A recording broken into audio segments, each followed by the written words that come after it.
format's going to be a little different because today's a little different, and that's okay.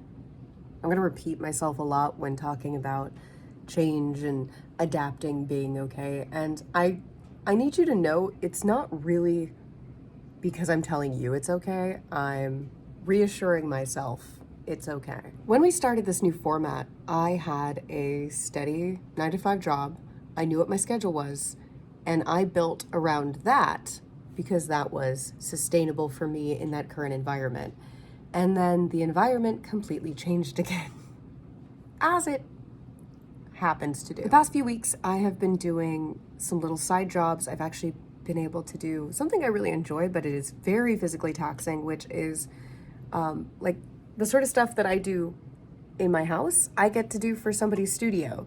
And I'm hoping I'll get to share some pictures maybe later, potentially if they're okay with me putting it in a portfolio or sharing the pictures publicly, obviously without any of their personal information. And I've been really enjoying it, but it's exhausting. I have kind of a bruise like right here from the electric sander of just smoothing down so much rough wood that we were using so that it would be smooth enough and even that it could be sort of a canvas for a mural. And because of that, I've been coming home most days covered in sawdust and chalk and absolutely feeling gross and just really wanting a shower. So the last thing I want to do is then sit down and write out a script or film and get like all prettified or whatnot in order to feel like I'm in a state where I can film. And suddenly I found myself looking at this format I had created, this format I really actually enjoy with the check-ins and the announcements and whatnot, and realizing right now, I don't know if this is sustainable for me because it required me to make extra graphics, which was a really fun part of my day when I was doing a 9-to-5 at a computer because I could kind of do it off and on my lunch break or while watching something in the background, and it was great. I enjoyed it. But that's not my reality anymore, and it's weird to realize just how such a small change in my schedule completely makes what seemed very doable and very reasonable something that almost feels unattainable right now. But something I feel like we have prided ourselves on as a community is adaptability. It's funny because it's not really a brand you can really market, or at least not one I know how to market in that way, like branding wise. But I think that is really the mark of a Curio or this channel is we adapt. Things change on a dime and we adapt. So the funny thing here is I feel like more or less the thing to really accept about those goals and everything is that things change. And it doesn't mean giving up, and it doesn't mean that you've lost. It means you, in order to survive from day to day, have to adapt to your current circumstances. And I feel like refusing to do that over the years has resulted in some bad burnout and some not great health choices for myself. Right now, I'm also coming to this realization with my art, with having an agent, honestly. Because while doing things on my own, like self-publishing is great, and honestly, I've really enjoyed working with Dose Blant, and they're lovely and fantastic. But also, I'm realizing how much of the mental load in regards to the business of it, I'm actually able to do.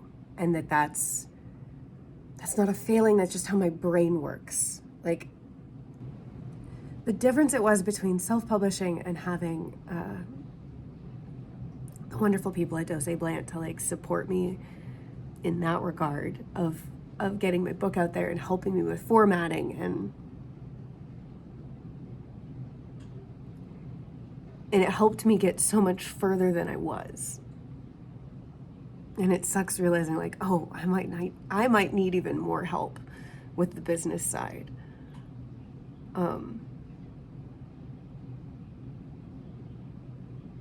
But also that's my limitations. And accepting those limitations doesn't, it's hard to accept that a limitation is not a failure. Because I think I've conditioned myself over and over again to believe it to be a failure. Not in anybody else. Just me. I'm very special that way, which the more I think about it, the more conceited and stupid it sounds.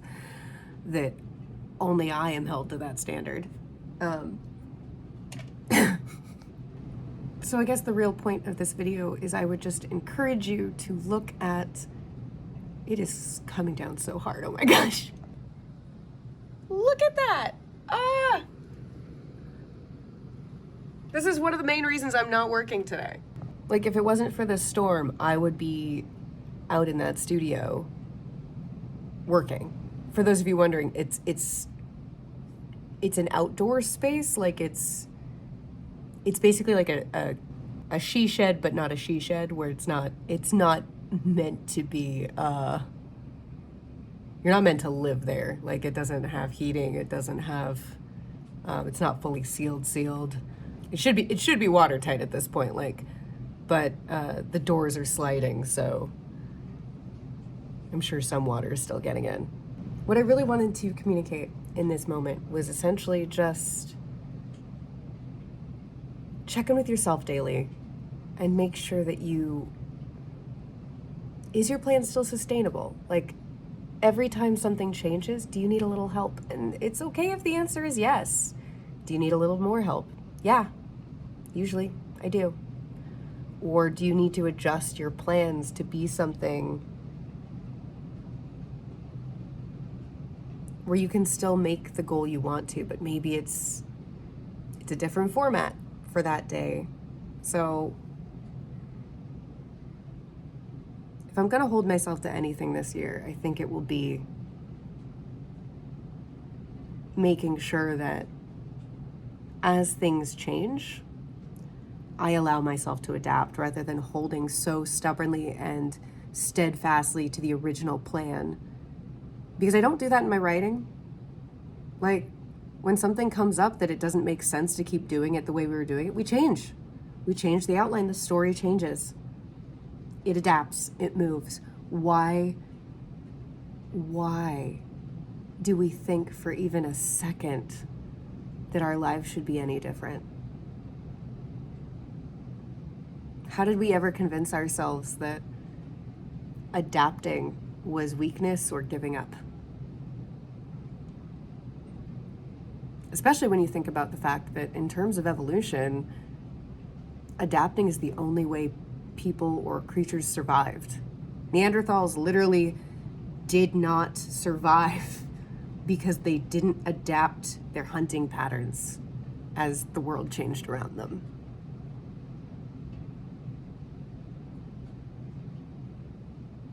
I'm not trying to make this a downer. I really do want this to be just a calm conversation of hope, I suppose.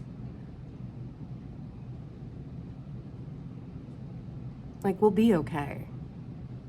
You and me, we're gonna be okay. But we gotta be easier on ourselves, and we have to accept the fact that sometimes, even if it feels inconsistent, you have to adapt to the moment. And that's not about giving up, it's about surviving and living in the moment that you're living in, rather than staunchly holding on to whatever moment when you originally made the plan. I'm working on a presentation for my writing retreat about outlines and how I use my outlines. And I feel like this is such a beautiful primer to that, because there was a plan, and now we're changing the plan as we go and rewriting the plan as we go. And we'll talk more about this when I make that presentation into a full video, but that's where I'm at right now. I hope you keep on the windy side of care. And by that I mean, stay out of this, stay safe. And of course, until next time, stay curious and sustainable. Be kind to yourself.